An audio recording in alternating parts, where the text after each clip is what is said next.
Good evening. Tickets to visit the grave of Diana, Princess of Wales look set to sell out by the end of the week. The Ultra Estate in Northamptonshire says there are just a few thousand tickets left. Thus, the admission charges are continuing to attract criticism, as Deborah McGurran reports.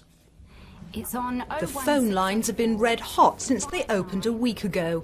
The rush to buy tickets for admission to see the island on the Altrep estate where Princess Diana is buried has meant many people have had to wait several hours before getting through.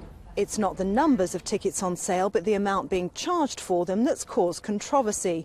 Many believe that access to Diana's graveside should be free, and although others don't begrudge making a contribution to her memorial fund, they believe the £9.50 price tag is just too high.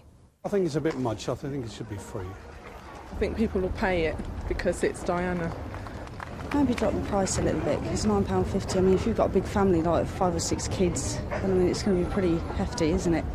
It's promised that next year the whole process of visiting Princess Diana's graveside, including the price, will be reviewed. Deborah McGurran, Look East, Northampton.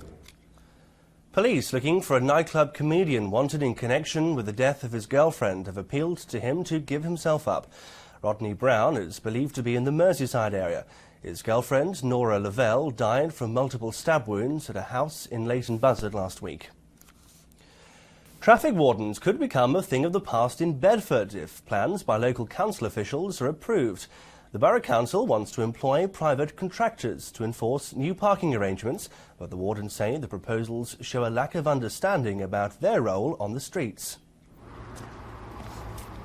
There have been traffic wardens patrolling the streets of Bedford for more than 30 years, but that may soon change. The Borough Council wants to introduce more metered parking into the town and have private contractors deal with those illegally parked. There will be a contract led by the Borough Council who will employ more people than currently to do the enforcement. Now, the enforcement mainly will be centred on a controlled parking zone which is in the centre of Bedford itself.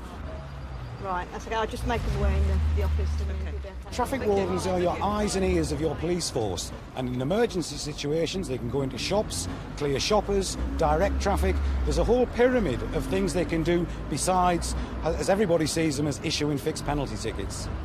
Some local traders believe the reason why there are a number of empty businesses is because of the parking situation. They feel there should be more free spaces in Bedford altogether, and that charging for parking is bad for trade. The proposals to change Bedford's parking arrangements will be discussed this week and, with approval, could be in place by September. Nick Horrell, Look East, Bedford. That's all from Look East for tonight. We're back in the morning with bulletins from 6:25 in Breakfast News. But from all of us here, good night.